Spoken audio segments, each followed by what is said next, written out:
ప్రభునందు ప్రియులకు క్రీస్తు యేసు వారి అతి పరిశుద్ధమైన నామములు శుభములు తెలియజేస్తున్నాం. దినము హెబ్రోన్ క్యాలెండర్ వాగ్దానము.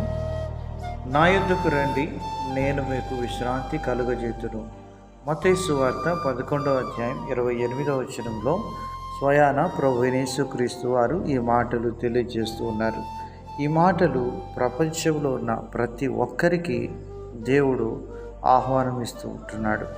ప్రియమైనటువంటి దేవుని ప్రజలారా, మరి మానవుడు ఈ లోకంలో విశ్రాంతి అనే దానికి అర్థమే లేకుండా జీవిస్తూ ఉంటున్నాడు.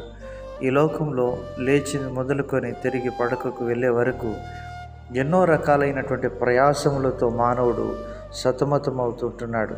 తన యొక్క మనుగడను కొనసాగించడానికి ఈ లోకంలో ఎన్నో రకాలైనటువంటి ప్రయాసముల గుండా తాను వెళ్తూ ఉన్నాడు. చివరికి తనకు నెమ్మది లేకుండానే, విశ్రాంతి లేకుండానే ఈ లోకాన్ని విడిచిపెడుతుంటున్నాడు.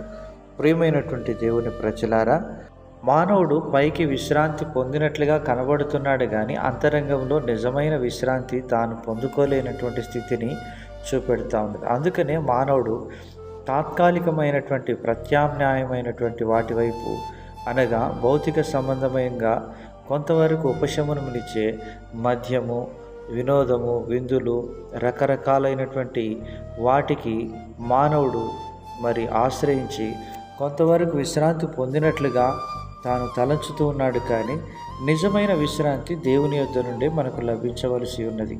2000 సంవత్సరాల క్రితం దేవుడే నరుడుగా ఈ లోకానికి అరుదించి ఆయన మనుషులందరి యొక్క పాప విమోచనం కొరకై, సర్వలోక పాప పరిహారం కొరకై మన పాప భారమునంతా కూడా దేవుని గొర్రెపిల్లగా ఆయన మోసుకొని వెళ్ళి సిలువలో తన ప్రాణం అర్పించి చనిపోయి సమాధి చేయబడి తిరిగి లేచినాడు.